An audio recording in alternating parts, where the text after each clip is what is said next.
আমরা দুজনই বেহায়া, জয়কে বললেন জায়েদ খান। অভিনেতা জায়েদ খান নানা বিষয় নিয়ে সবসময় আলোচনায় থাকেন, কখনো ডিগবাজি, কখনো বা দেশের বাইরের শো।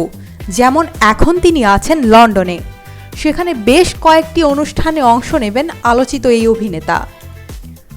অন্যদিকে অভিনেতা থেকে উপস্থাপক বনে যাওয়া শাহরিয়ার নাজিম জয় প্রায়ই তার অনুষ্ঠানে অতিথিদের বিতর্কিত প্রশ্ন করার জন্য আলোচিত। এছাড়া কয়েকদিন আগে নায়িকা মিষ্টি জান্নাতও অভিযোগের তীর ছোড়েন জয়ের দিকে।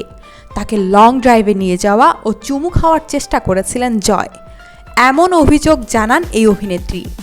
সব কিছু মিলিয়ে গত সপ্তাহ দুয়েক ধরে নানা ইস্যুতে আলোচনায় জায়েদ খান ও শাহরিয়ার নাজিম জয়।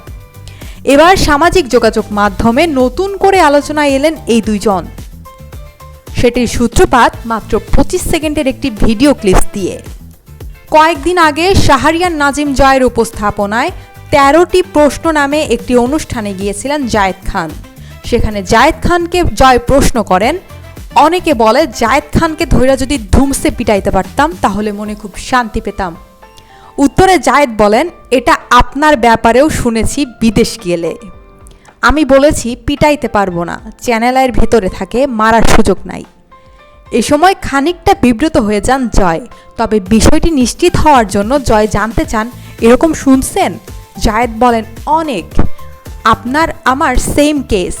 আমারে যারা গালি দেয় তারা আপনারাও গালি দেয়।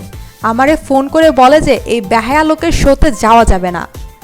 আমি বলেছি, ভাই আমিও আরেক বেহায়া, আমরা দুজনই বেহায়া। নেটিজেনরা এই ভিডিওর নাম দিয়েছেন ইট আর পাটকেলের সংঘর্ষ।